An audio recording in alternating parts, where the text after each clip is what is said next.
I am Howell Williams, if you've been wondering who I am, and as Senior Advisor at the Legatum Institute, I look after the program which looks at the culture of prosperity. One of the defining felicities of the Legatum Institute is its combination of an international remit along with a commitment to a properly multidisciplinary analysis of the problems and opportunities of our time, looking not just as politics, not just as economics, not looking just as cultural, but seeing the interrelationship, the fruitful interrelationship between these three disciplines and ways of looking at the world.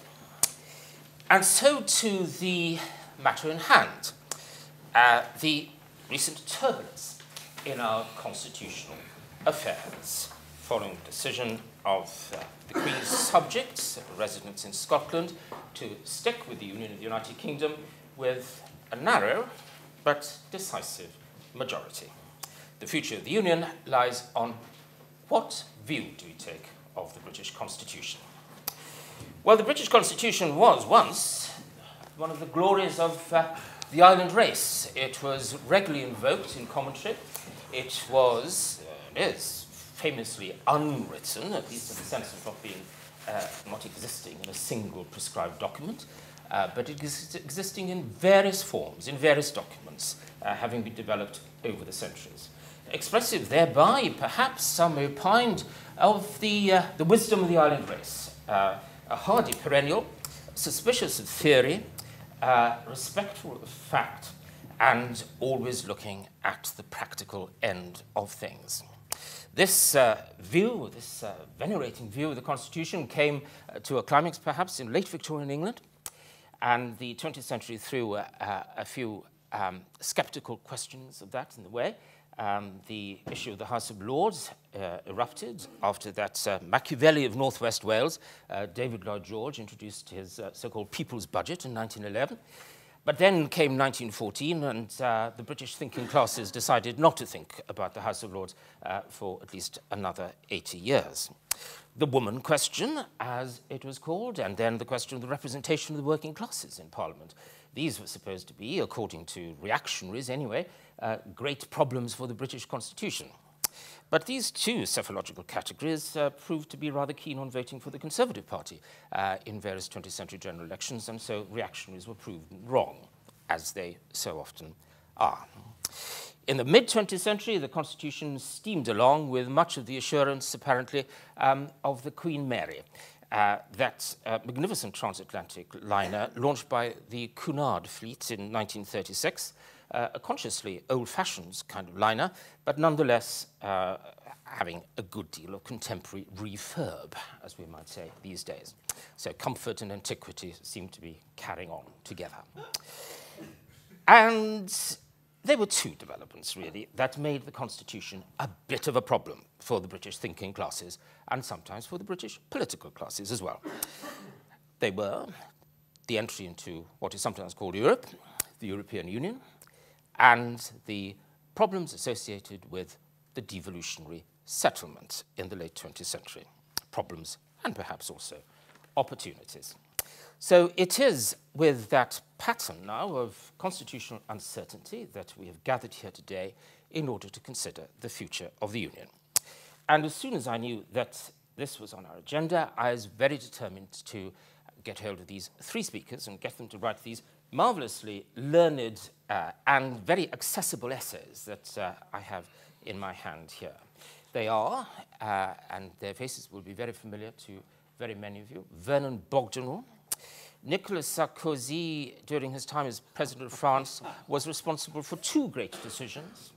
The decision to marry Madame Bruni and the decision to award Vernon the title of Chevalier of the Légion d'honneur. His ability to condense quite complex constitutional issues and to present those issues in a way that is understood by the wider public, to transcend the divide between the academy and the wider world, is one of the wonderful features of our contemporary life in politics and broadcasting. And he has also now liberated from the confines of the Quad and gambling across Hampstead in his newfound freedom, He has emerged as a great supporter of the work of the Legatum Institute, and I commend very much his brilliant essay on Sir Edward Grey in 1913 that he delivered here in Charles Street just over a year ago as part of our 1913-14 series.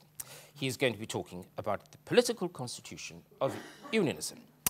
Dafydd Elis-Thomas, Lord Elis-Thomas, has been a wonderful gadfly, and his ability to penetrate the sometimes rather thick hide of self-assurance within the Welsh political elite has given him a widespread appreciation, not just in Wales, but in the United Kingdom at large. His tremendous gifts as a commentator and as a narrator of the Welsh political story, and his ability to see it in context explains why he has brought such a particular distinction to the essay that is printed in this collection.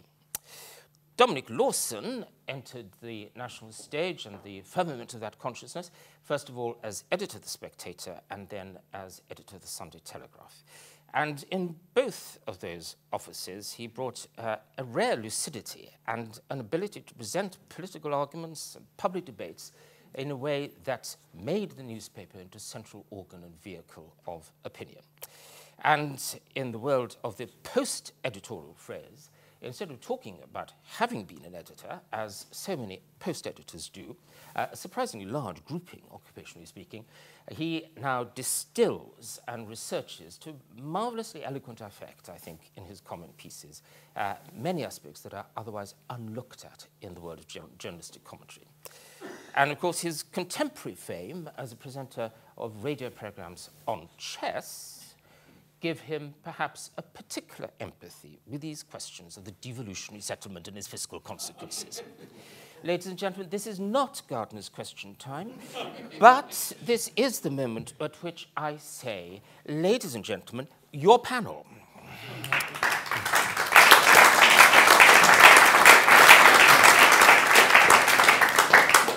And the batting order is, as you see it, Vernon is going to speak first. Each of these essays will present in the space of 10 minutes, but no more, gentlemen, a précis, as it were, an account, a summary of your researches. Vernon, the political constitution of Unionism. Well, Howell, thank you for your generous introduction. The British Constitution is, I think, a strange beast, which we perhaps too often took for granted in the past, because it's based on one principle, the sovereignty of Parliament. And the sovereignty of Parliament is the reason why we don't have an enacted constitution, because if you have a system where the Queen in Parliament can do whatever it likes, there's no point having a constitution restricting the power of the Queen in Parliament. So if we ever did have a constitution, that principle of the sovereignty of Parliament would have to go. And that principle means that power has to be located in one central place, which is Westminster. And that's why we've had so many problems, both with legislative devolution, transferring power downwards, and also with the European Union transferring power upwards.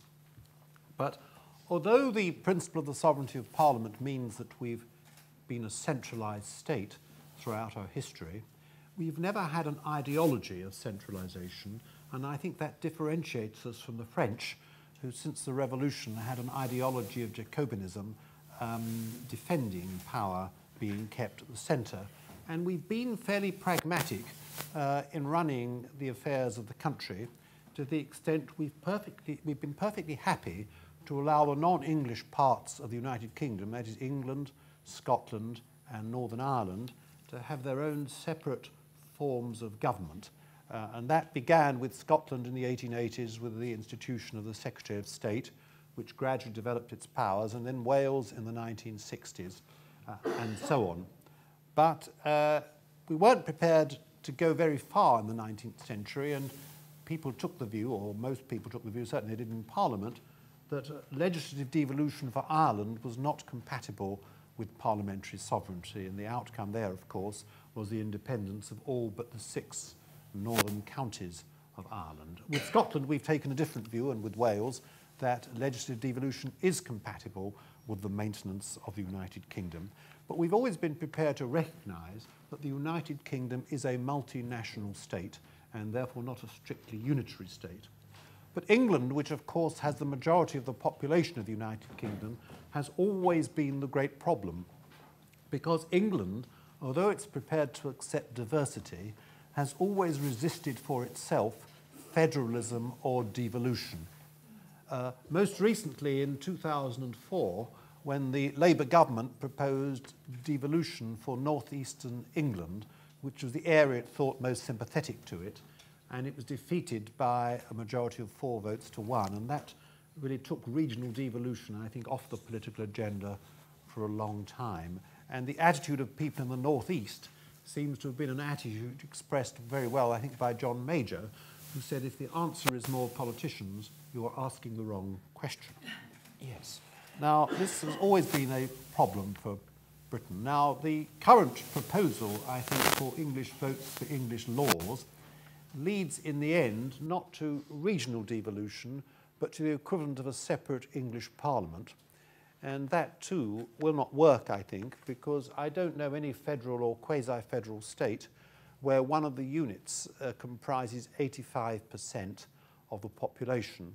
Now, if such a system was to be fair to Scotland and Wales, you'd have to give Scotland and Wales roughly equal weight to England, as many federal systems do. They rebalance population. Alternatively, England would have such tremendous weight that would cancel out the value of devolution to Scotland and Wales.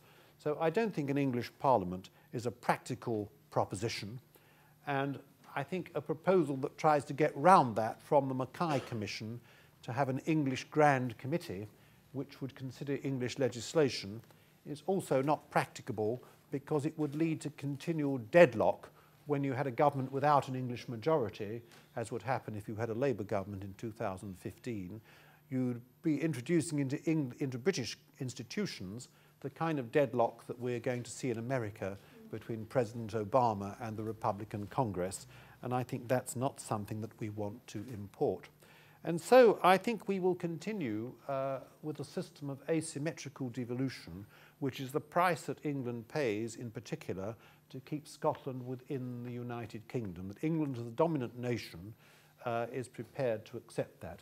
We weren't prepared to accept that price in the case of Ireland in the 19th century, and I think most people now would say that was a mistake, that relations between Britain and Ireland and between Catholics and Protestants would have been much better if Ireland could in some way have been kept within the United Kingdom through legislative devolution. And even if Ireland had become independent, it would have done so by constitutional means, as might occur with Scotland, and without the ill feeling that has actually occurred.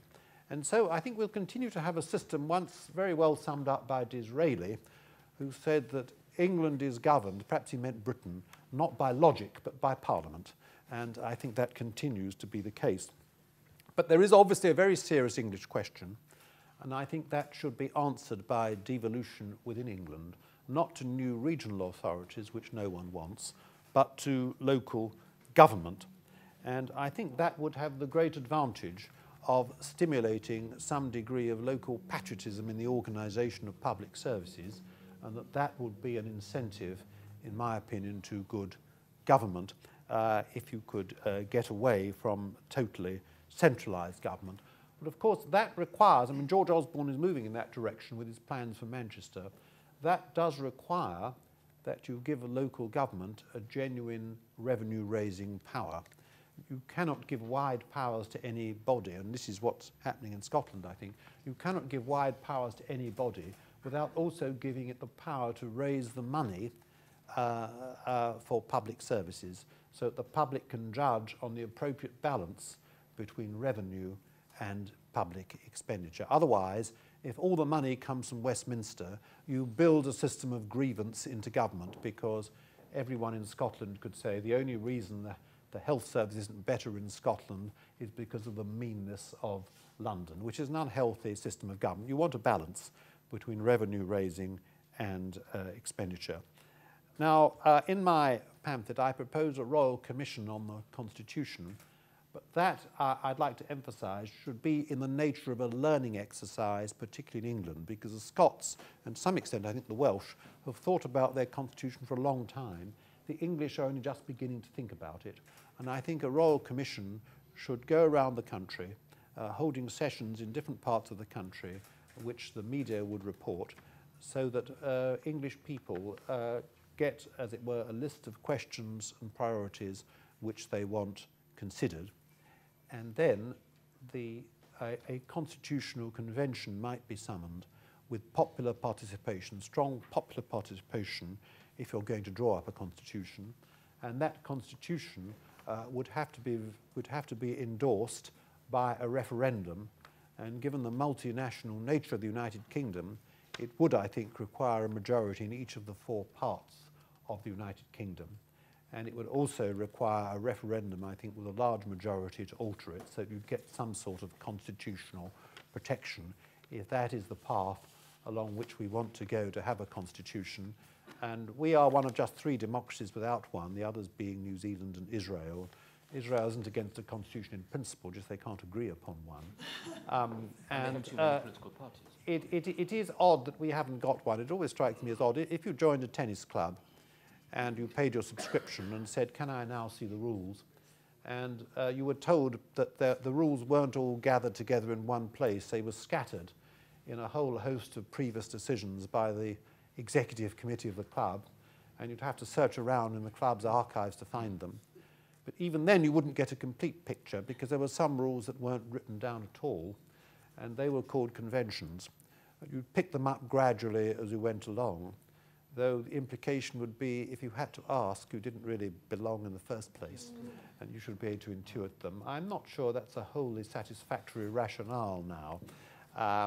It's a rationale for a country house existence, but not for the kind of home that a multinational and multicultural society really wants to live in. So I think logically there's a very strong argument for a British constitution. So perhaps the tennis club analogy could be extended as being representative of the wisdom of all members of the tennis club, those dead and born and those yet to be born, the collective wisdom of tennis players through the ages. Thank you very much indeed, Vernon, for that concise exposition of your essay. Dafydd, in Confessions of a Constitutionalist, you give this wonderful account of the subtlety of the Welsh relationship to the English political order, its evolution over time, and in confessional mode, therefore, appropriate for a son of the manse, one of just 3, including myself, identifiable and here present, I invite you to give an account of your essay and your researches. Well, diolch yn fawr, and thank you, Vernon. Wales, fortunately, has a constitution. In fact, in a building down the road, we shall be legislating yet again tomorrow afternoon on the 3rd constitution in something called the Wales Bill.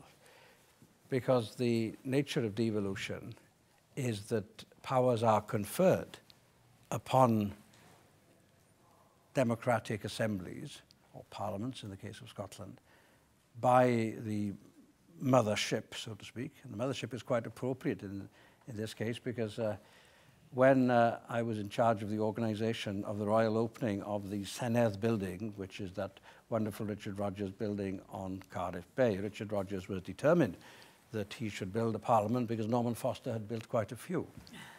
So we managed to do it for him in the end. But the ship that visited us on that day for the relevant salute was indeed HMS Westminster. So we were given a send-off, as it were, by the motherships. And that has been the nature of devolution. But because the powers are conferred by acts of Parliament, there is a clear constitutional basis. In other words, there is no union between Wales and England. The union between Wales and England was abolished in 1993. Now, many of you may not have noticed that event. I'm sure whether even my good friend Keith Ruffin, a former colleague of mine, erstwhile colleague of mine in Westminster, a Scotsman representing a Welsh constituency, therefore a distinctive breed indeed. But in 1993, in the schedule to the Welsh Language Act of that date, the laws in Wales, which is the proper name, not the one given by 19th century historians, who wanted to pretend that there were acts of union between all parts of or all nations which are part of the multinational state, which Vernon has so accurately described. In order to pretend that there was such a union between all nations, which of course coincided with the Home Rule all-round vision of Gladstonian liberalism, I suspect, they made up this thing that the Tudor laws in Wales were in fact a form of union, but they weren't, because all they ensured was that middle and upper class bilinguals could benefit from the results of the Tudor military and therefore constitutional victory and participate in public life and hold public office. That's what that was about. But they were abolished. Those laws were abolished as spent legislation. So there is no problem about having to negotiate any further devolution in Wales in relation to any constitution or any union. The devolution we have is based entirely on the powers conferred, and that has been a total mess. And if you look at the history, you will see that we began with a structure of devolution which was similar to the structure that local authorities were moving out of. This is in the late 90s, onwards, after 1999 when the Assembly was established. And then, of course, as always happens in these things, I want to use that objectionable phrase, the lunatics took over the asylum, but the equivalent is the politicians began taking charge of their own powers. And at that stage, a resolution was passed in the Assembly that the Assembly should obtain maximum separation between legislature and executive that was possible within the act that we had then, which was the first Constitution of Wales, the Government of Wales Act in 1998. And from then on, it has grown every year, and you can chart the progress, and you can chart the response of public opinion. We've had, I think, 3 referendums in living memory, one which was, the project was defeated by 4 to 1. Another one, it was marginally passed by 6,000 votes, and a further one which that time, the support was much more substantial, and the polls now show support for full lawmaking powers across all the areas of domestic policy, with possibly, in some polls, the addition of much greater fiscal powers and also powers over judiciary and police, which is the main domestic power we don't currently have. So that is how the devolution has progressed. And so my message is simply this. Devolution progresses by political activity, by political action. Now, I've got a fairly clear scenario mapped out for what is likely to happen in Scotland in 2015, then in 2016.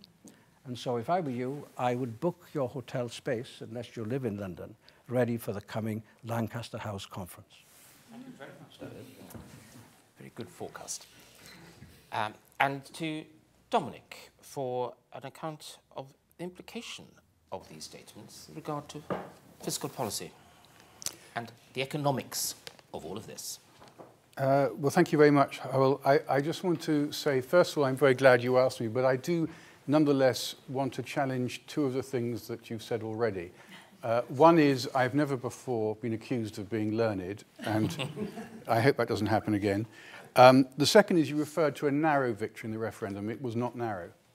I was in Scotland, oddly, immediately after the referendum, staying with an American friend of mine in the Outer Hebrides, and he is an interesting man because he was in the Carter White House. He was a speechwriter for Fritz Mondale. And so he has an American perspective. And he said, let me get this straight. He said, there were basically 2 candidates here. One gets 55%, the other gets 45%. One gets 87% of the electoral colleges, the other gets 13%. One gets 24% more votes than the other. You call that close? It's not close. So, I mean, I think we shouldn't forget that once it gets to the stage of, feeling what can we do for the Scots, to recognise what happened. And of course, there was this thing called the vow, actually, that was not the name given to it by the 3 Privy Councillors who, without consulting the Houses of Parliament, drew up this. This was the name given to it by the editor of the Daily Record, and as a fellow journalist, I kind of admire his presentation. It's what we do. And in fact, he didn't even consult or tell Ruth Davidson, the leader of the Scottish Conservative Party, about it. So it was a very strange thing. And I think she was probably quite annoyed. And one reason why Cameron was so flattering of her afterwards, I think, is to soothe her feelings, having done this. Anyway, so the vow says that the principal bit which relates to the economy, as you rightly say, is that there will be a confirmation of the Barnett allocation for resources.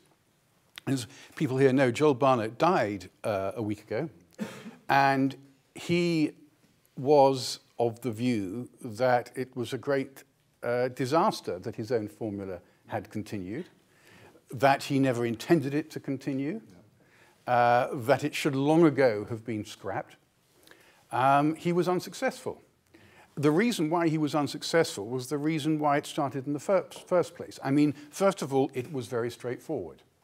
You know, he had a terrible public expenditure round in 1977-8. I mean, it was probably the worst of all. And he had to square something quickly with as many of the departments as possible, which had Scottish, Welsh implications, and he settled on this. And it was out of date even then in terms of population, because it's basically a block grant, and it's based on population. And it was already behind the curve in that the Scottish population was declining. The Welsh is roughly static, the Northern Ireland is roughly static, and the English population has been growing. That has continued apace. So the thing has got more and more out of kilter. And as Barnett pointed out, at the time he gave an last interview, I think to the Telegraph in September, when he was already quite ill, and he said that on average the Scottish citizen got £1,600 a year more than the allocation should be on grounds because of the distortion of population. By the way, this isn't new. I mean, Vernon is much more historian than I am, but I mean, he would know. There was a thing called the Goshen proportion. This was a unionist, Viscount Goshen was a unionist, a Chancellor of the Exchequer in a unionist government of Salisbury. And it was the same idea. And he called it, or at least his colleagues called it, killing Home Rule with kindness. That was the idea. And in his case, they gave the Scots, I think, roughly a 14% allocation. The population was then roughly 11%. So this is the 1880s. So we're talking about a thing that goes back a very long way. It is nothing new. It goes, I mean, Barnett, you can call it the Barnett formula. You could equally well call it the Goshen proportion. It's just a question of which politician happens to be there when they tamper it. At that time, the Scottish office Yeah. established. Yes. But I mean, actually, the only politician, I think, who addressed this was, maybe he should be called the Hammer of the Scots, was Michael Portillo. When he was Chief Secretary of the Treasury, they did alter it slightly downwards because of the population. I think he's the only person to have done that as Chief Secretary. And the interesting thing is why. And so you take someone like Michael Forsyth, very forensic in his demolition of the Barnett form, if you talk to him now. But when he was Secretary of State for Scotland under John Major, what did he do? He fought for it. And he was told by the civil servants at the Scottish office, you must not go to a formula based entirely on need. We will lose £2.5 billion a year. It's probably more than £2.5 billion. I'm pretty sure it is. It could be even 4. I don't know. But I mean, it's certainly more than that. Yeah. So you would expect that in a way. I mean, it's what a Scottish secretary would do. The interesting thing to me is, and it puzzled me for a while, is why is it that no one in the Treasury ever dealt with it? I mean, normally, the Treasury is very alert to conspiracies by spending departments. It's what keeps them awake at night. You know, how do we stop these conspiracies, which are always there? Why has the Treasury never dealt with it? And I think, leaving aside the politics of it, I think there is simply a very practical reason.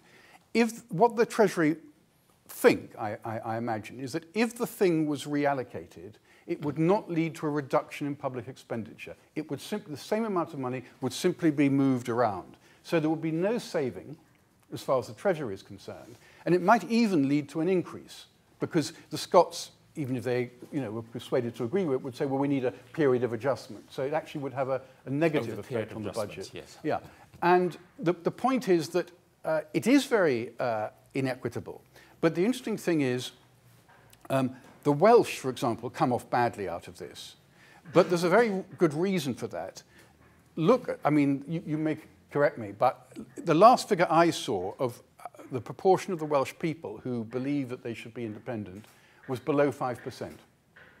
So there was no need to bribe the Welsh because they do not require bribing. Whereas the Scots, there is a feeling. And of course, the feeling transmits itself very much. There is still, David Cameron in a way is part of it, an Anglo-Scottish Tory establishment. Yes. There is no, although there were many more Welsh Tory MPs than Scotland, only one Scottish, nonetheless, there is no equivalent Anglo-Welsh Tory establishment. So you have, if you like, sympathy there where you might not otherwise expect it. For Labour, of course, there are other reasons. They are very desperate, although they're now struggling to sort of keep their support. So I don't see it changing. Now, what may change it, but it's a very strange thing, the other part of the promise, or pledge, or vow, call it what you will, seem to talk about substantial and permanent new powers. And it's partly been expressed in terms of tax-raising powers. Now, Labour has a very peculiar thing, which is that they allow tax-varying powers, or they say they will, but only in a northerly direction, only up, which is very perverse. But the reason is, of course, I imagine that someone like Ed Miliband does not fancy the idea of tax competition, because if his instinct is to put up taxes on the highest earners in England, he would not like them redomiciling, moving north. The Conservative position is complete sort of tax autonomy. This strikes me as bizarre for a different reason. The Conservatives, George Osborne, and indeed his opposite numbers in the Liberal Democrats and Labour, said you cannot have currency union when you have Scotland having a kind of autonomous economic policy. It doesn't make sense. We've seen this in Europe. And yet they're dangerously close to proposing what they said would be a disaster and which they won a decisive vote in arguing. Now, you could, I mean, I think tax competition is a good thing, but if you could imagine what would happen in Scotland, you could see a situation in which they would seek to maybe increase certain taxes. It would have a very bad effect. There would be more tax dodging. There would be more tax avoidance, all the things that happen. There would be a drop in revenues. And who would fill that up? I mean, and Osborne is saying, oh, well, we won't allow them to borrow. The Treasury would have to authorize any borrowing that they make. But in practice, this would just lead to a god-awful row, I think. You can just imagine the rows that would take place. I'd like to sort of maybe end with just one suggestion, although maybe I'm jumping ahead of this. But Vernon spoke about Ireland and the settlement. Of course, I mean, I think the difference was, and the reason why it broke away is we treated Ireland as a colony. We treated Ireland very badly. Yes. We did not treat Scotland as a colony. We treated Scotland as a partner. And so there is all the difference in the world. But what Gladstone thought about this more than anyone, you know, how do you square this circle? And eventually, having rejected everything else, Gladstone came up with the idea that you would reduce the representation within Westminster, roughly to, say, 2/3 of the proportion. It never happened in his lifetime. It happened in, I think, 1922, was when it came into law, and it lasted until 1978, 79, when Callaghan, desperate to keep the votes of the Irish nationalists, essentially, and this is why these things are very dangerous, why politicians tampering this can be very dangerous, basically increase the allocation as a bribe. But I think that is if there is a solution, I totally agree with Vernon about English laws. I think he's absolutely right. It would be disastrous, and it would be fissiparous. It would do the opposite of what Conservatives want. But I do think that some version of the, if you like, the Gladstone formula, it's rough and ready, it's not logical, but I think it is simple, it has been tried, it has worked, and it would meet some of the objections of the English without breaking up the Union. Thank you very much indeed. How very good to be reminded of Goshen. It was Lord Randolph Churchill who staged a theatrical resignation and, from the cabinet and was replaced immediately by Goshen, much to the dismay of Lord Randolph. And on the question of the numbers and the figures, am I right in saying that the population of Wales has been rising recently? More recently. By a small but decisive completely the opposite to Scotland. Yes, completely. Yeah. Yes. It's mainly English people. Now we are moving towards a period of discussion, and first out, I'm going to call on David Ruffley, who is a member of the Treasury Select Committee, And that committee has been taking evidence in recent weeks on the issue of the fiscal consequences of Scottish devolution. And David is a former special advisor to the Conservative government, headed by Mr. Major, and subsequently elected to the House of Commons in the Conservative interest. And being really keen on being people of the moment here in the Legatum Institute, and being au courant with what is going on now, we've asked him to speak first. And if, David, you could respond to what you've heard, but especially with regard to the evidence that has been taken by your committee in a brief statement of some 3 or 4 minutes. David Ruffley. Absolutely, thank you, Hal. It's really an observation for Dominic. Contrary to appearances, Parliament has, the political parties have, paid a lot of attention to the question of tax. And it's important to remember that none of the major political parties are advocating that corporation tax be a devolved matter, capital taxation not a devolved matter, VAT. It's only income tax that they are talking about devolving. It's the case that Labour want to have an upwards variation, as you pointed out. The Liberal Party and the Conservative Party say that 100% or substantially the majority of income tax raising powers, the rates and the bands, should be a devolved matter. And I have 2 points on that. The first is a political reason for the Liberal Democrats and the Conservatives, unlike anyone else, wanting 100% of income tax going to the Scottish Government as a devolved matter. It's because the Conservative Party see the opportunity of disqualifying Labour members of Parliament north of the border from voting on finance bills put through by a Conservative or a coalition Chancellor of Exchequer. And I wondered what your observation was on that. My second and final point is this, that whilst the volatility in tax yields is of course best seen with corporation tax, there is still volatility in income tax revenues, the income tax yield, and one might suppose that a Scottish government of a left-of-centre bent might want to whack up the top rate of income tax to 50% or more. And in those circumstances, you might see, our committee speculates, that one might see a fall in income tax yields. And remember, there are no other taxes that the Scottish Government can put up. They're restricted to income tax changes.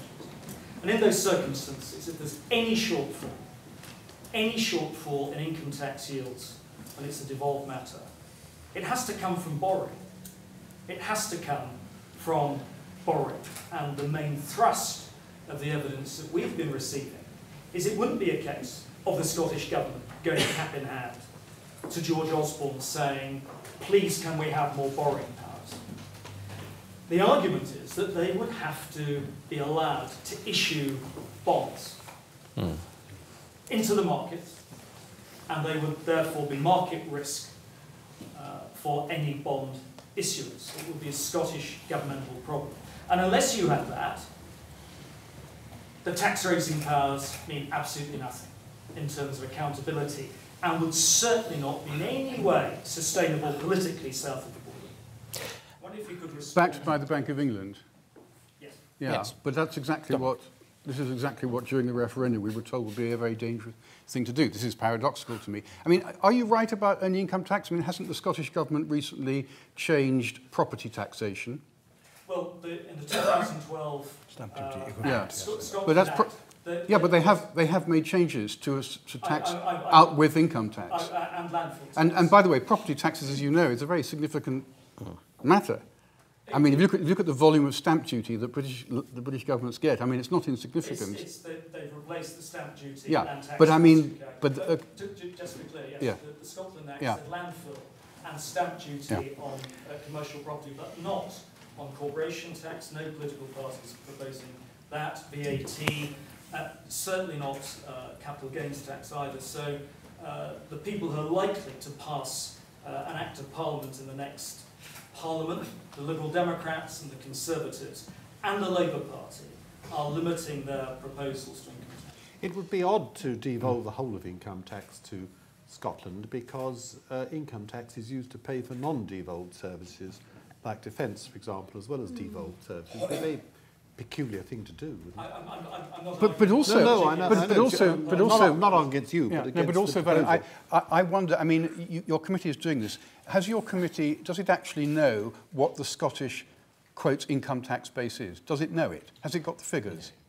Well, first of all, we've taken evidence on who would be a Scottish income tax payer. But do you know the And figures? the answer is no. You don't. I mean, it's extraordinary. So we've got to this situation where you're telling people we're going to give you this without even knowing what the figure would be. I mean, I was talking to someone who said that he saw Trustclyde did a thing about this whole thing.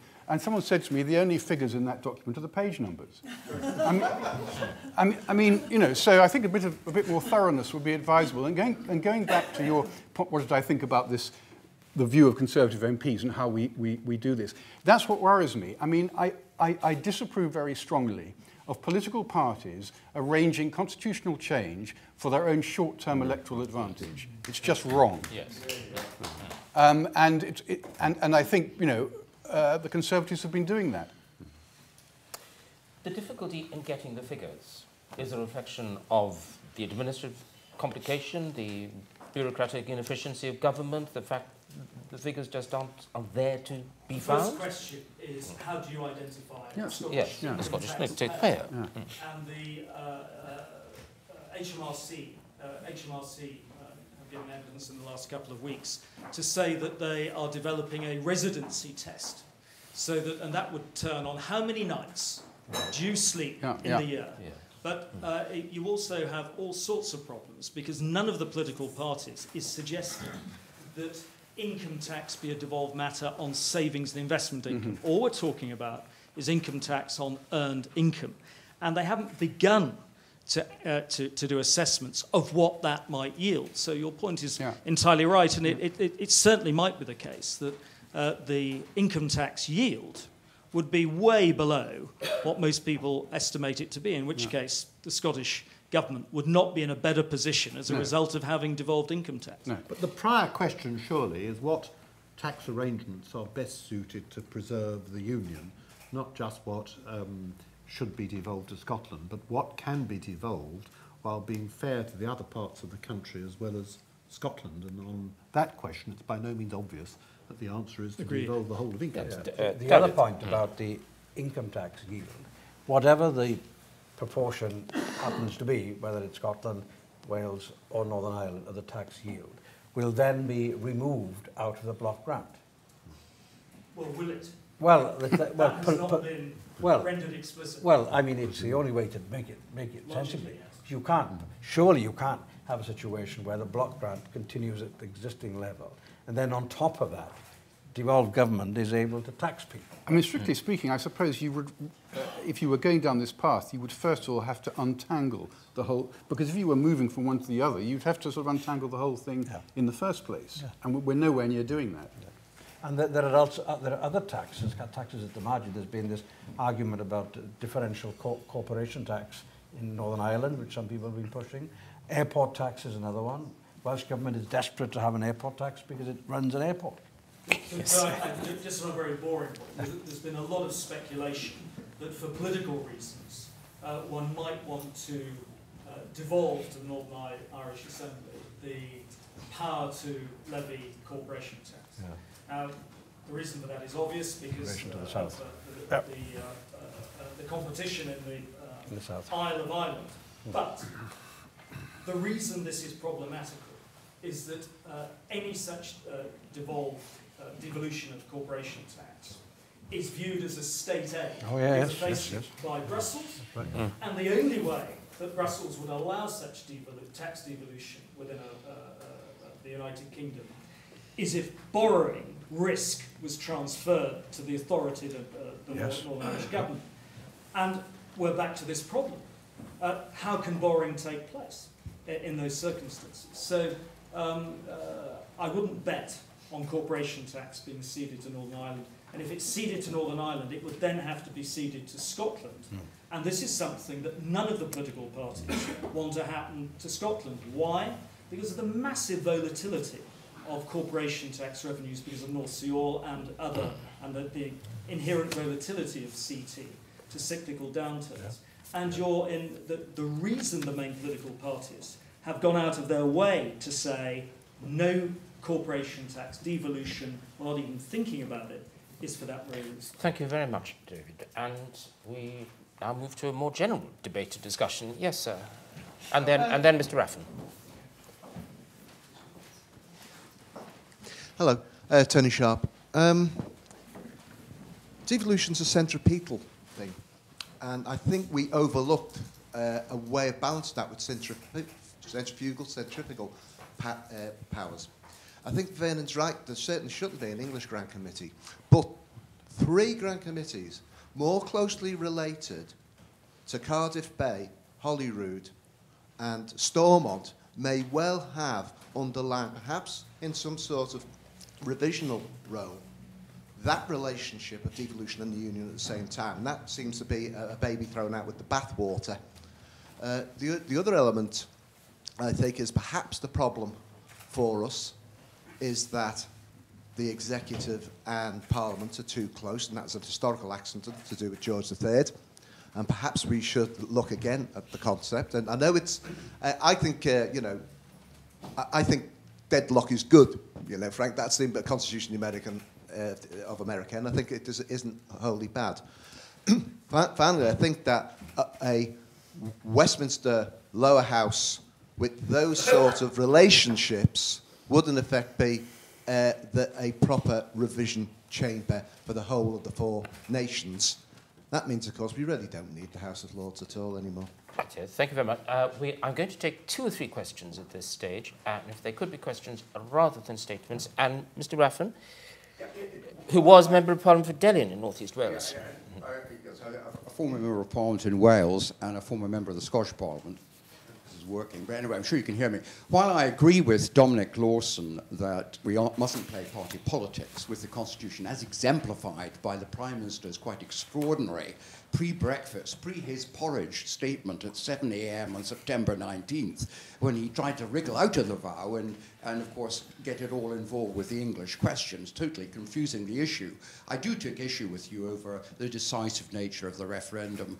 I think the perspective from your Bothy or Button Ben on the Western Isles is a slightly strange one, and especially when the 2 of the 4 major cities in Scotland voted yes. And it was much narrower than expected.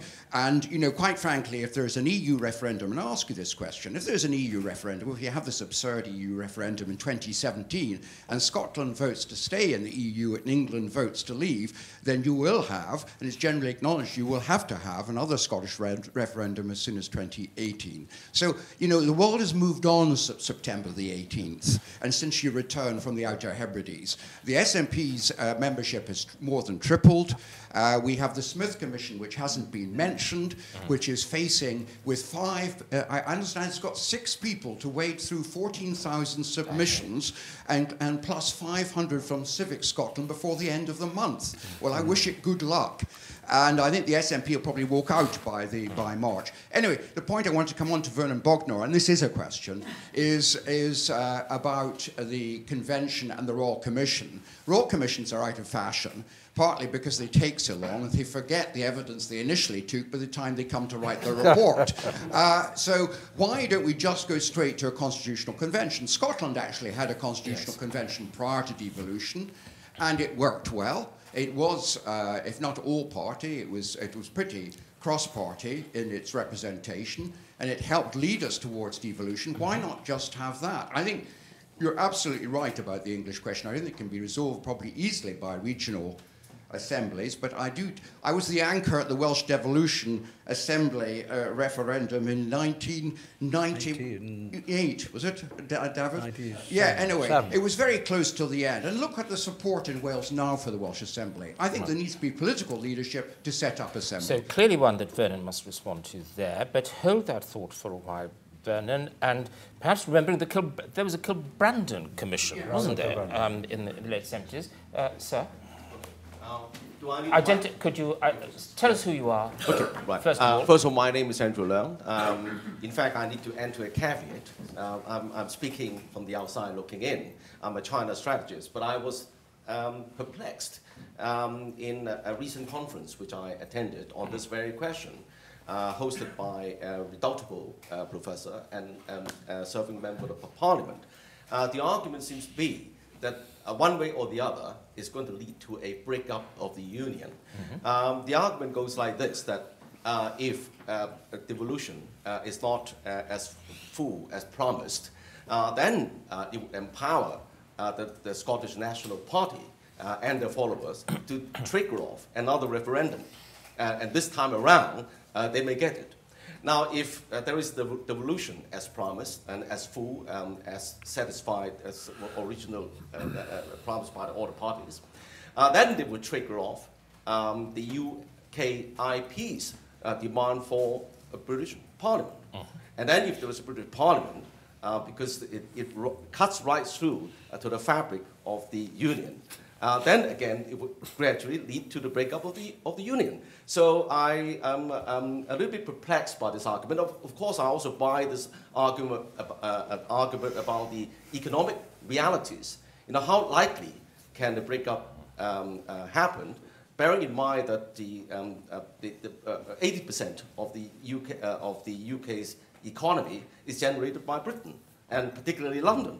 So how are these separate states going to be viable? So that's the other side of the coin. But one way or the other, but of course we can think of smaller states becoming independent, even though they are economically weak. So I'm rather perplexed by this question, and I look for the leading light of this august panel. Indeed, we do. Thank you very much indeed for bringing us back to these economic realities, the fiscal issues, which have to be very much our focus here, and the economic reality of the comparative poverty of Scotland and Wales compared to England for very complicated historical reasons. Vernon, yes, Commission land. The point about the Scottish Convention made by Keith Raffan, which met, I think, in 1989, that was to consider just one issue, devolution in Scotland, which Scots had been thinking about for many years. And although there was participation, it was from pressure groups rather than individuals. It was trade unions, I think, local authorities and so on. I think the English problem is a bit different because I think the English have only just started thinking as a result of the Scottish referendum. I think before that there had been very little debate in England, and my argument for a Royal Commission is solely as a learning exercise to clarify the alternatives. We have had some awful ones, and possibly the Kilbrandon one was one, but there was a great one which we celebrated the 50th anniversary of last year, the last great state paper, the Robbins Report, which justified, I think correctly, an expansion of higher education. And I think there is a case for that as a preliminary. And I'd like to make just one point about the referendum, which is not strictly constitutional, but nevertheless, I think the outcome to most people was unexpected, that the high yes vote was unexpected. And it came not from an area that is traditionally SNP, but from a Labour voting area in the west central belt of Scotland. That voted yes, whereas a number of SNP middle-class voters in Perthshire and Murray and so on voted no. It was a class vote rather than a nationalist vote. And I think it highlights a problem which is also there in England and which is very difficult to solve. The most difficult problem, I think, of British politics, the cleavage between those left behind by global change and with few skills to cope, and the exam-passing classes represented by all of us here. And I think what Salmon did in Scotland was to appeal to the left behind in the way that Farage appeals to that group in England. And I think it's the largest cleavage in British politics and the most difficult to resolve. And the problem being that all three party leaders are similar to this extent, that they represent us, the meritocratic elite, those who are good at passing exams. And Dafydd, as a member of the examination passing classes, do you have a comment to make on that? I'm trying to think which examination I failed. Philosophy. I think the SNP political trajectory is a bit more complicated. because Keith will bear me out on some of this. They began, Alex Salmond, I first met Alex Salmond in 1979 when he and his colleagues had just been thrown out of the SNP for being too left-wing. They formed something called the 79 Group, and we in Plaid Cymru, being a bit more aspirational, along with my colleague presently sitting here, set up something called a National Left, because we thought it sounded much more dramatic than the 79 Group. So that's when I first met them. They then developed a political agenda which started by pressurizing the Liberal Democrat vote in Scotland when they were in coalition with Labour in the Scottish Parliament, and they were quite successful there in levering out Liberal Democrat vote. Then, of course, they'd been beavering away at the Conservative vote in the rolling hills of Perthshire. Rosanna Cunningham, a leftist of the 79 Group, being a distinguished MP and then MSP for that area. And then their forward march, as it were, continued as it had been being developed over a long period in West Central Scotland with the Labour Party. So it's not a case of class or nation, it's both. It's even more complicated than that. And that's why they still have a strong base in the Scottish middle class. Indeed, what surprised me about the referendum is a number of people that I knew in Scotland, including people who passed lost a lot of examinations in places like St Andrews, who were all voting for yes because they thought this was the best government they'd ever experienced in Scotland. And that's the problem, if you see it as a problem. And a strong reaction in Scotland against Labour's style of unionism. Well, of course. I mean, and that spreads across both classes. That goes without saying. I mean, you know, the Labour Party in Scotland is in a terminal state, I'm told. No, not quite. Not quite, Keith. All right, not quite. All right. I'm going to just take a couple of questions, and then we're going to do that very British thing. We're going to stop for tea, and then come back. Yes. Yes, sir. And could you tell us who you are? My name is Kailash Budhwar, retired now, BBC World Service. I must confess, I'm for the Union.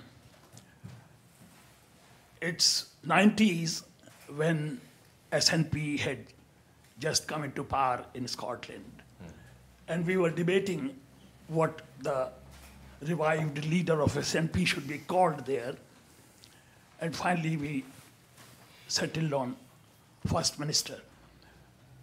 I kept on thinking we are trying to reinvent the wheel, because with the experience, and I'm not talking about finance, I'm not talking about economy, I'm talking about identity, I'm talking about feeling of being part of a union. And I wondered, the very wise people who ran those colonies were able to provide very solid base of constitutions which are holding on, particularly the country I was born in, more than 1 billion people, more than 29 states, but everything was settled by Parliamentary Act of 1935 for India, where they provided the base of the constitution. Biggest extension of the franchise in history. 1935. Now, as I said, if we look at the present state of the Union, to me, it looks like patchwork. It looks like being piecemeal, adding in the sense that on the eve of the referendum, if you take some vows and promise that this would happen, I don't know where the future is. I keep on wondering if we are United Kingdom of Great Britain and Northern Ireland, what would a man from Belfast be? Would he be British or not? It's a question of identity. It's a question of looking at the union and putting the whole thing together instead of just looking piecemeal at finance, at tax, and at powers. Well, the answer for the man from Belfast would be that your identity would be that of a subject of the Crown, perhaps. And a view from the Judge of England, perhaps. always needed on these occasions? An Anglican view of our kingdom. Alistair MacDonald Radcliffe. I have, from my name, you will realise, connections that extend across the various parts of the United Kingdom. And I wouldn't dream of suggesting that the Anglican Church is a fine model, except that we can hold together things that are impossible otherwise to make coherent. In that vein, I will just remark on the seeming tendency, I think it was the Queen of Hearts who commended the believing of impossible things before breakfast. And it does seem that the prime ministers of this country are peculiarly prone that way. It seemed, for example, that Tony Blair decided to do away with the Lord Chancellorship before he got to his breakfast one day. And then we had this curious innovation of the current process put forward by the present Prime Minister, which brings my first question. Supposing the present process that the government has undertaken fails, as seems very likely, where does that actually leave us? And the second question is, what about the impact of the European Union on this entire debate? It seemed to me that one could well argue that at most what was ever being proposed in Scotland was a form of secessionist, a kind of provincial, separatist provincialism. Because within Europe, that is the only possibility that was actually on the table. And I therefore just wondered if we might reflect on how Europe and its promotion of this kind of separatist provincialism across the Union, perhaps Cornwall will be next, has impacted this entire debate. Well, the creative uncertainty of entertaining many contradictions in one's own mind at the same time. I'm going to ask Dafydd to respond to that.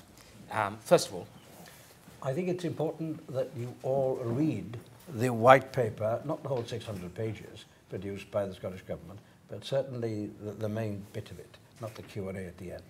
Because you're so absolutely right. The project they were proposing is not independence, as understood in the 19th century or the 20th century. If they want to call it independence, or being an independent country, which is the turn of phrase they decided on, then that is a matter for them. I would call it interdependence, because it included free movement. It's the Nordic setup, basically. Free movement of peoples, and Nordic plus Schengen, free movement of peoples. It included a shared currency, and that became a big argument. And it also included a non-nuclear change within an alliance, but certainly remaining within common security. And so it was not independence. And the emphasis was on negotiation from within the European Union as secession, as you described it, part of a member state negotiating with the rest of the European Union. And England was, of course, once part of the Scandinavian Union in the 10th there century. We are, you see. Canute, there you are, you see. This is what you don't need to worry about Dominic, the union. Well, no, I think that The union is an ideological, mythological construct for somebody like me. Of the 19th century. Yeah, no, but, Dominic. Well, I think, yeah, because Keith raised this point about, well, the Scots and their attitude to the EU. You'll remember that Salmon's plan A on the currency was to join the euro. And he was absolutely explicit. He did a press conference in Spain where he said that's what they would do and we don't need the pound. He then abandoned it without any explanation. We can guess what the explanation would be, but he didn't explain it.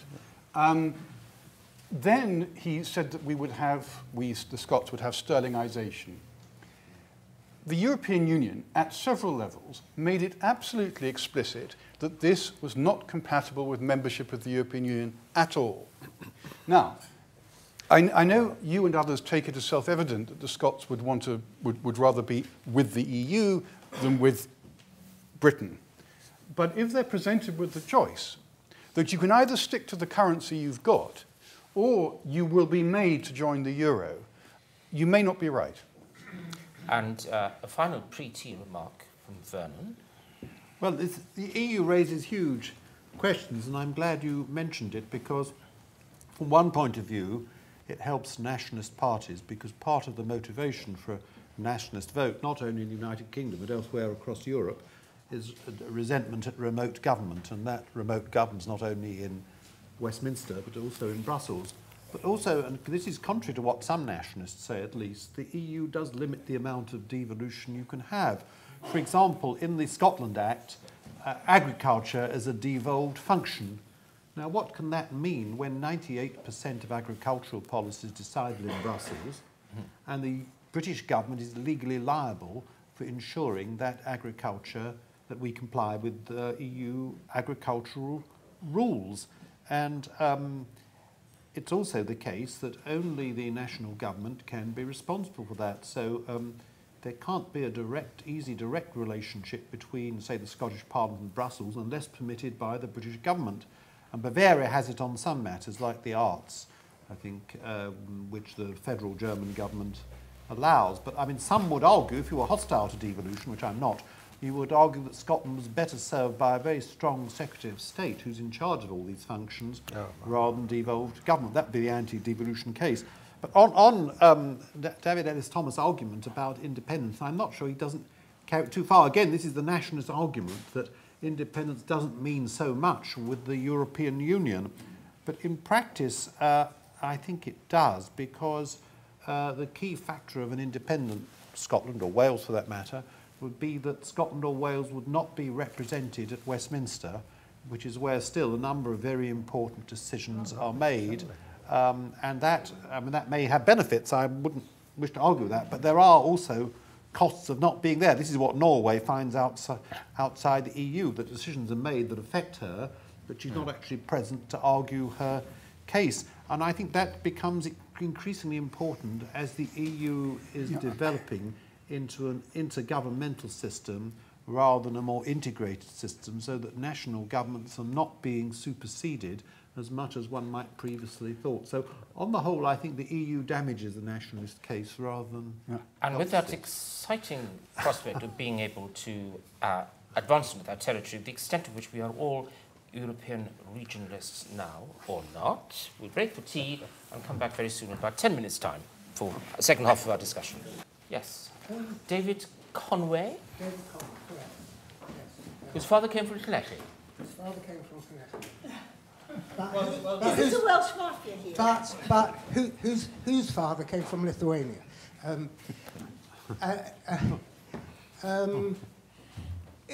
When at the time of the Scottish referendum, I was rather worried that those seeking it would get the vote in their favour. But since the result and since the aftermath and the compromises that have had to be made to get the no vote, I'm beginning to think that England actually may be better off becoming independent. Can I ask the panel if they have any thoughts as to why we might wish to preserve the Union, bearing in mind, my understanding is that Anglo-Scottish Union was formed to stave off the French using Scotland as an invasion point during the War of Spanish Succession. And there was Irish union with England at the time of the Napoleonic Wars for precisely the same reason. So, I mean, given that we don't seem to be in that kind of strategic dangers anymore, maybe we are. Maybe that's why Russia supported the Scottish independent nationalists so vehemently. But can I ask the panels what their views are? Why wouldn't England be better off turning its back on its neighbours who don't seem to want union with it anyway? Well, certainly that's an accurate account of the Anglo-Irish Act of Union, 1801. And the Anglo-Scottish Union had a lot to do with Scottish resentment against the Navigation Acts. But you don't want to hear from me about that particularly. Possibly an English that is fiscally enriched, but culturally the poor on its own. Yeah, Dominic? I think certainly, I mean, nations, well, I suppose there are several nations, but great states are born of their history, and the United Kingdom has a great history, partly through war, and that's being eroded because of the destruction of the regiments, but still there was that. Also, there are many families who straddle the two nations of Scotland and England. I mean, there are many who are split across the border, and to break them up in that way, I think would be a crime. And I'm very glad it didn't happen. And although one saw a lot of emotion on the part of the Scottish nationalists, you could see the emotion on the part of the Anglo-Scots. It wasn't expressed publicly in the same way. It was behind closed doors, but the feelings were very deep. And I think that would be tragic. Also, I mean, and here I'm going to be very childish, but I think there was something rather wonderful about not having a land border on this particular island. I mean, I know we have Northern Ireland, but nonetheless, I think that, I don't know, it's a very visceral thing. It's very hard to explain logically, and it may just be an English perspective, but I like to look at the map, and I like to, yeah, it is an English perspective, but it's something which, as an Englishman, I find warmly reassuring. And also, I go to Scotland, you know, I mean, I don't, I mean, maybe this again is an English conceit. I mean, my sister lived in Wales. She died in Wales, and she was there. And, you know, when I went to Wales, I didn't feel, you know, as I do when I'm going to Germany or France. When I go to Scotland, I don't feel that. And it would, but my family is not Anglo-Scottish, but I understand that quite well. And I would grieve for that. But I mean, you know, as you know, the situation is the people in Westminster have said if that is the settled wish of the Scottish people, or indeed of the Welsh people, it would happen. Apropos this point, David, looking at it from the perspective of Wales, might it be a point that one of the charms of being English is that the English do not need nationalism. They've had patriotism, and that's enough.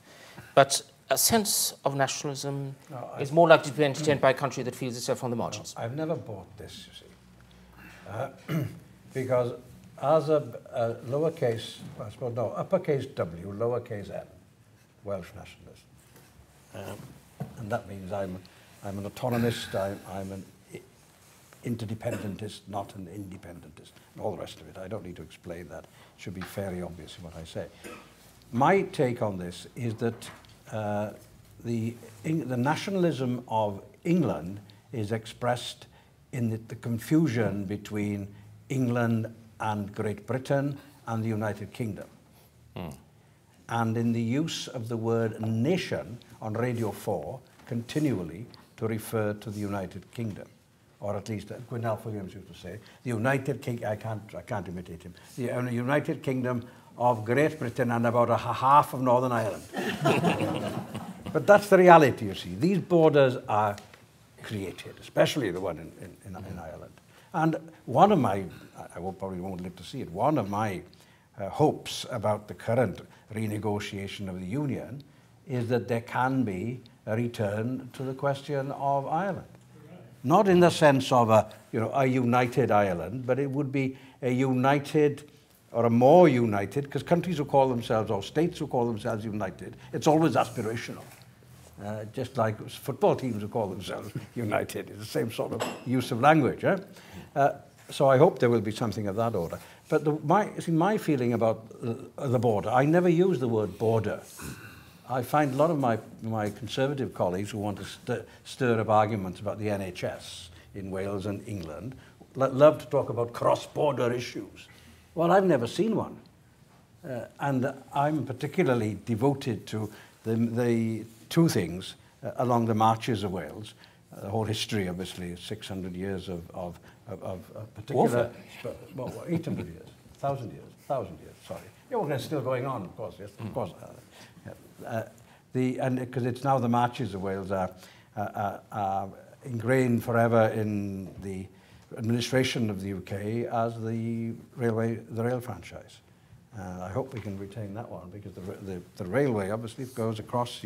Those of you who are rail fans will know that this is where steam came back to British Rail in the 70s, from Chester to Shrewsbury. Never say Shrewsbury, always say Shrewsbury. Right? That's how they say it down there. All along those lovely marches down to Hereford. Now, those are the marches of Wales, or the marches of England in relation to Wales, normally called the Welsh marches. And there used to be a radio station where I was a director of, along with the Duke of Westminster. That was an unusual combination. But we something called Marcher Sound, and it was something which broadcast both along the marches, both sides of the border. And the border, the marches of Wales, is full of that experience. If you don't believe me, reread Raymond Williams. Not your Raymond Williams, but the other Raymond Williams. My father was also a Raymond Williams. So this experience is the reality of being a nation with open borders with England for 1,500 years. and we're still speaking Welsh. What's the problem? Right? Can I say... I'm good. Yeah, yes, Vernon. Because the Bible was translated. Because I've got lots of people who want to speak. I'll shut up. Yeah, carry on. No, I wanted to speak. Go on. I want you to respond. Oh, right, no, I mean, the question invites an argument as to whether it would be better for England to be independent or not. It seems to me national allegiance is not a matter about which you can argue. It's primordial. Either you belong or you don't. And the sign of belonging in Britain is to wish to continue to remain in the House of Commons, which clearly the Scottish nationalists don't. I'm not clear about Plaid Cymru's position. Oh, I'm very clear. Right, the Northern Irish nationalists don't either. And the Irish made clear in the 19th century they were returning MPs and said, we don't wish to be here. And we argued with them. You can't, in a way, argue with that, it seems to me. It's not a question, the reason I thought there'd be a large majority against in Scotland, it's not a question of economics. And when the Irish nationalists invaded the post office, they weren't asking for higher pensions. They were saying, we don't belong. And I just don't know how you could argue with that. I mean, in Scotland, I think it was ambiguous, because I think a lot of the people who voted yes were not saying we don't belong, but we feel left behind, which is a different argument. And you get the same argument about Britain and the European Union, which is a subject of huge arguments on both sides. But the key question, it was summed up by Robert Schuman, the French foreign minister in 1950 with the coal and steel community, said, a common European destiny. Do you belong or don't you belong? Now, if you don't belong, it's very difficult to argue people out of that. And there's no argument for holding the United Kingdom together, except we all feel we belong together, or most of us feel we belong together. Now, we'll hear from a few more voices here, and it will be, if I can remind you, ladies and gentlemen, to tell us who you are, as it were, name, rank and number, just before you speak. Yes. Thank you. Rudy Bogni. As a guest for 30 years in this country, I'm not going to go into the arguments on devolution, but more of methodological questions. The whole devolution, constitutional, federalistic or not, debate is about territory. And I do realize that there is this understanding or assumption that all politics are local. My question is, having heard that in Scotland, for instance, the vote may have been along class lines rather than geography, is that still a safe assumption? Second point is, I was reading that there is a general understanding that the English Revolution could have happened without the industrialization of production of books, but the French Revolution could not have happened without that. And we're facing a third revolution in communication. Do really territorial issues have the same meaning today in a world where Obama is organizing his campaign on the internet, political parties in Europe can take daily views on their members on the internet and so on? What is the role of territory in politics and vis-a-vis communication? Very good, very interesting question. Territoriality. Hold that thought and your possible answers. And sitting next to Rudy. Thank you. Yes, I'm Andrew Scott from the Department for Communities and Local Government. Anyway, I think the point that Dominic and Lawson made about the kind of emotional issue for the border of Scotland, I think that is very valid and not just an English perspective, because I would argue that the referendum was decided almost entirely, whether you're a yes voter or a no voter, on emotional lines. And this is anecdotal, but I'd like to think that I'd spoken to so many other people during the referendum, because there wasn't much else going on, that it's quite representative. Anyway, my point is that a constitutional one, and it's that the thing that interests me is there doesn't seem to be any perfect or workable solution, really. Because, for example, there's the West Lothian question, which, when solved, for example, to take away the rights for Scottish MPs to vote on English issues is going to result in their being marginalised at the expense of the English. And I was wondering if anyone can think of, what the panel thinks is the most suitable solution, or the one that comes closest to achieving workability. Yeah.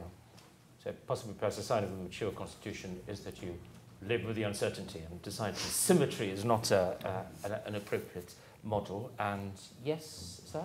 Sure, I am Oliver Davis. I'm a token student reading politics at Queen Mary University. I just wanted to ask the panel, how much credence do you give the argument that, from the perspective of keeping the Union together, that the piecemeal sort of fudged nature of devolution to Scotland in the late 90s actually played into the hands of the SNP, and it would have been better either to not do anything or go a lot further in an attempt to sort of settle the situation a little bit more firmly? Okay. By even further devolution of powers. Thank you for those three questions. Come on to you very, very soon, Glenn, but I'm keen to get back to this question of territoriality. Does it really matter where you are? Vernon. Well, I think a very interesting comment was made recently by Christine Lagarde of the IMF. She said it's strange that the economic forces in the world are pushing us together to becoming more global, more international. But in many countries, the political forces seem to be pushing us apart, that identity issues, as the gentleman suggested, are becoming much more important, both in terms of nationalism and in terms of hostility towards the European Union, as shown in the European Parliament elections, where it's given rise to all sorts of parties like UKIP, many of them much nastier on the continent. And we used to think politics was about ideology, but it's now become much more about identity. I mean, some of the key issues in Britain are now not only devolution, which we're talking about today, but the European Union and immigration. We're talking about identity questions. And I think in the globalized world, people, particularly those without marketable skills, that's what I call the left behind, are even more concerned about their identity. And I think it's one of the most difficult problems of politics, is how we resolve their concerns. And the poor did vote disproportionately in favour of independence. That's right, the West Central Belt. And that's absolutely right. Though it is an enduring truth of British politics in the 20th century, by and large, in England, the poor tend not to turn out and vote. I mean, the history of Britain would be very different in the 20th century if the poor actually went and voted. That's absolutely right. But the UKIP vote, at least, I haven't looked at the Scottish Independent. The UKIP vote is disproportionately amongst the elderly, who certainly do vote, which is why pensions are protected. Well, I mean, I mean, I guess that is one reason. I mean, there are other reasons why UKIP have a very poor representation in Scotland, because there is an alternative party, of course. Absolutely. which puts forward or draws on similar sorts of feelings. Absolutely. And in that way, I mean, okay, one, you could say one is Scottish national, one is English national, but as you say, Vernon, they're actually drawing on something more than mere only nationalism. It's a sociological, it's a social force. This is what sustains UKIP. It's a social movement. And the SNP got the adolescent vote, it seems, in the last... Well, yes. I mean, my understanding, when they actually broke the votes down, is that that it's certainly true that the oldest voted most for the Union.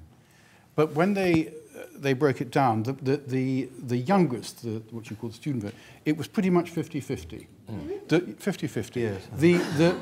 The category that voted for separation, at least majority, was the sort of 23 to 32. It was that age group. But actually, which may, of course, make this point that you're talking about, that maybe very young people have a slightly less, I suppose the word is nationalistic outlook than people a bit older, because of the nature of the world through the internet. But anyway, it was certainly not true that, it's certainly not the case that Salmond was aided in the sense that there was an observable majority of the newly enfranchised who voted. It split completely down the middle. Territoriality, David, does it matter? Well, I don't think it's the idea that somehow identity politics is about identity, not about ideology. To me, is to confuse categories. Identity politics is a politicization of certain notions of identity. Now, I don't know, I may be totally abnormal, but I don't regard myself as merely Welsh. I am very much a Welsh European. In fact, I'm a Welsh Anglican, which makes me something else again. And in that sense, I'm internationalist. But I do identify very strongly as someone who wants to see power, and has devoted his career, such as it is, to drawing power down from decaying imperial structures. That is my central obsession in my life. And that is why I went to see an end to the United Kingdom and the recreation of good relations between the West European islands. What about that then? The West European islands, a new political unit for our time. Thank you very much. Now that there was somebody who might promise a question. Glenn Alban Roberts. And you need the microphone. As you say. Is that working? Can you switch it on? Alex, yes? No. It's being recorded. No. That's why I want you to use it, because it's all recorded. A Welshman living in England for the last 5 years, and previous to that I lived in Asia for 9.5 years. When I came back to Britain, and to be domiciled in Birmingham, then Cambridge, I became aware, and possibly through demographic shifts and the fast increasing English population, which has been noted, that there was almost an obsessive attention given to the border agency, the shortcomings of the border agency, being able to deport certain people, the endless shortcomings of the Home Office on this question. And I think, like Dafydd, that in Wales we haven't really been very preoccupied or obsessed by this. And although Dominic Lawson said this is an emotional point, this emotional feeling about not having borders, if you are happy with living in a Schengen world, I not so long ago drove from Amsterdam to Normandy, and we obviously went through the Belgian border twice, but nobody stopped us, no papers were looked at or exchanged. I believe that the borders, of course, in a certain sense of, in pursuit of drug traffickers or terrorism, have to be observed, but they're more a mental construct than a physical construct, I think, these days. And I certainly agree with Dafydd about the plurality of Wales and England in terms of the marches and the interdependence, which is going to continue. Now, Graham Davis, as Assistant Private Secretary of the Prince of Wales, communicates in both languages, as a poet and as a critic. I wonder, the moderator very well. I wonder whether the communication on a cultural level might be something that you might wish to reflect on. Well, yes, thank you very much. Well, obviously, as Dafydd says, there's a great overlap historically between the cultures on the border, and certainly in my own experience in the literary world, as someone who was born in a village which is literally physically on Offa's Dyke. It's something which I've always been conscious of, and really something which I've studied over the years as well. And I could really only endorse what Dafydd says about the plurality of experiences in that kind of liminal space that we inhabit, and which seems to be ever expanding. Moving in and out of the space with great ease. And Irina, would you like to? You have a question, I think, yes, that you wish to raise. Yes, and then Peter. A sort of rhetorical question. Thank you. Irina Somerton, Institute of Historical Research, University of London. And I want to add, I'm half British and half American, and as a researcher and writer, and historian, I draw constantly on comparisons between Britain and America, looking for things in common, differences, and so on and so on. So of course, I'm thinking of, why not federalism? Which I realize is a sort of dirty word here, because the British totally misunderstand what federalism is. They listen to complaints from Americans about, there's too much centralization in Washington, and they think, that's federalism. Whereas it was, federalism means semi-autonomous units, and the point is, you then get a stronger union with federalism. Looking back to, I recently wrote something about George Washington's views on the importance of the Union. He never called it the United States. He wrote a lot towards the end of his presidency about the importance of preserving the Union and the importance of national identity over regional identity, national identity over that of the states. The potential for that exists in Britain if the people could only get rid of their antipathy towards a federal structure, call it something else. I think Vernon, made the point quite early on in his very fine address that, but I put it another way. How would the United States of America work if 85% of the population and 85% of the economy was the state of Texas, for example? How would it work then? Well, there's the state of California with a GDP that's approximately the same as Britain and France. Yeah, but it's want independence. And which has an equal number of senators. No, but the fact is it is not remotely in the same category as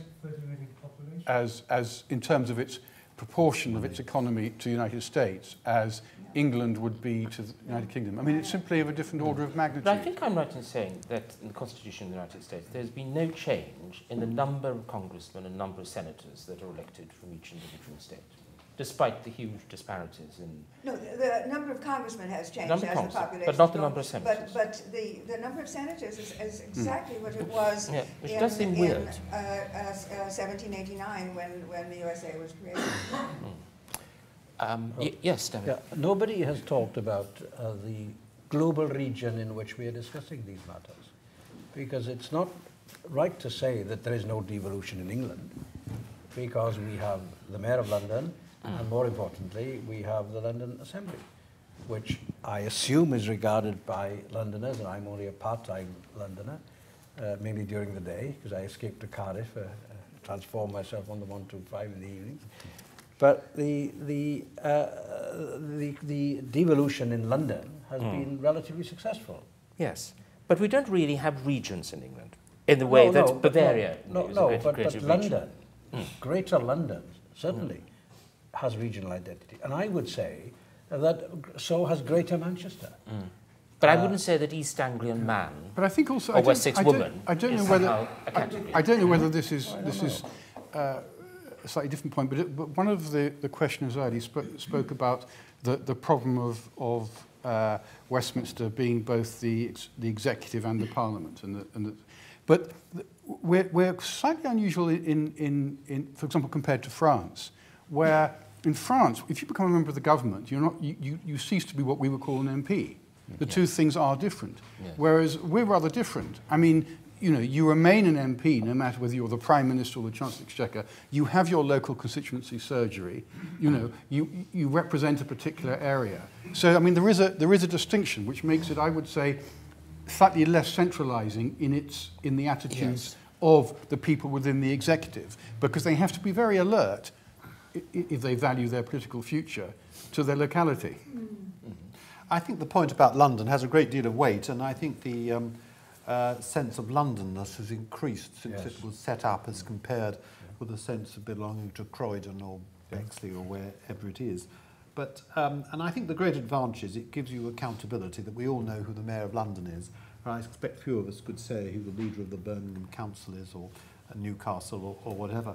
However, and so I think this is the way forward, and in rural areas, some sort of accountable executive. But even there, we ought to be careful. We all talk about how wonderful communities are and local government.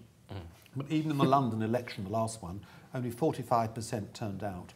Before that, it was 36%.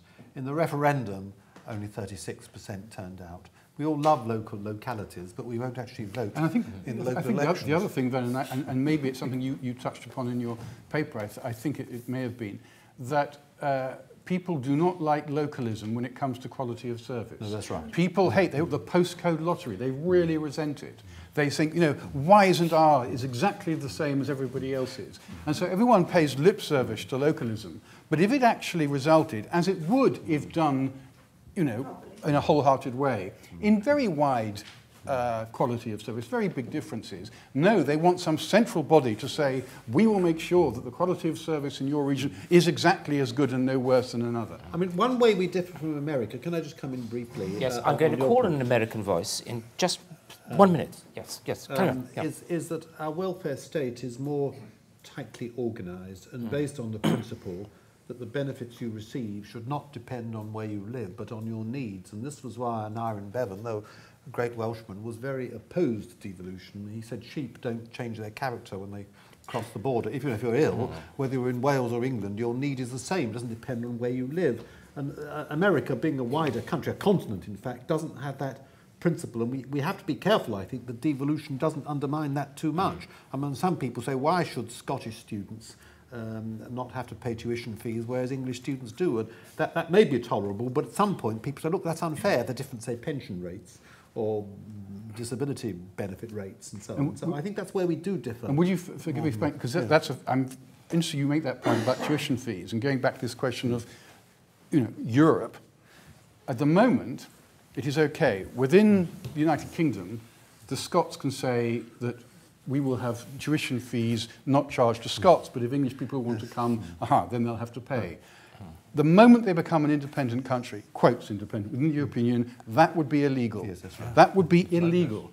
Right. That any Englishman, I could send my daughter and I'd say, well, my daughter has the right, as a citizen of Europe, to have the same. And Salmond never addressed this. He ducked this the whole time. And it's very relevant to this idea of, well, how independent are you within the pan-European state? Now, we're drawn to a close, but I do want to hear from another American voice, that of Christian Carroll, who is, as it were, our Washington correspondent at the Legatum Institute, since he works for our association with Foreign Policy magazine. And if none of you have read so far the wonderful Democracy Lab that he runs with us at the Legatum Institute, then do please go and read it. It's one of the great blogs of our time with correspondents all over the world, reflecting on their experiences of political change in the Transitions Programme. And Christian is also the author of a seminal book on the transition of power in 1979, Strange Rebels, Obscure Rebels, Oddballs, or whatever it's called. Strange Rebels. It is called Strange Rebels. Now, Christian, I wonder, with your experience with the American federal system, what are your reflections on what you've heard from this panel this afternoon?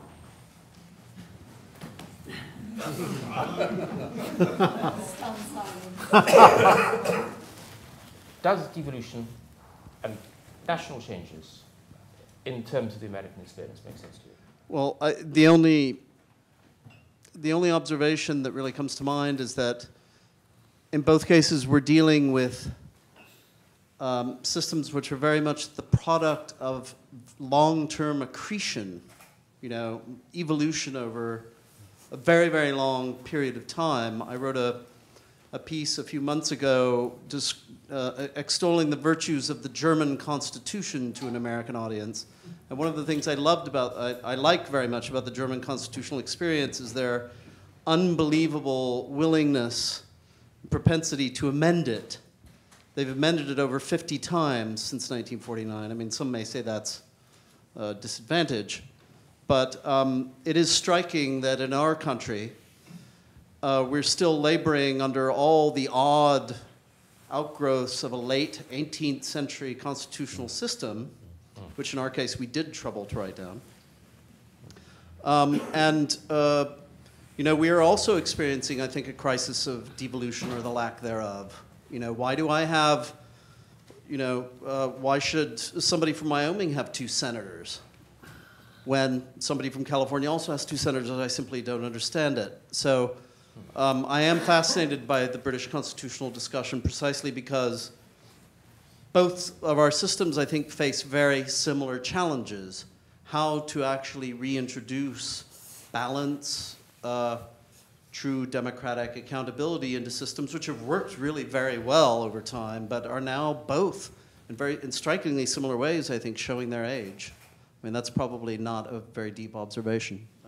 That's all I can come up with right now. It's a very fine way to bring our proceedings to a close. This late afternoon, early evening. Christian, thank you.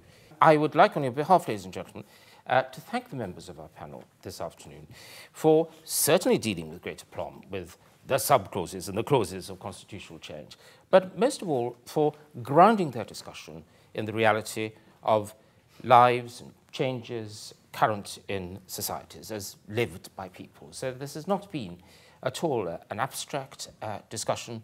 It has been about the way life is lived now in Britain across its 4 different national communities. And for that, I thank you, gentlemen. And once again, I commend the fruits of your pen to all those here present. And thank you very much indeed, ladies and gentlemen, for being with us this afternoon.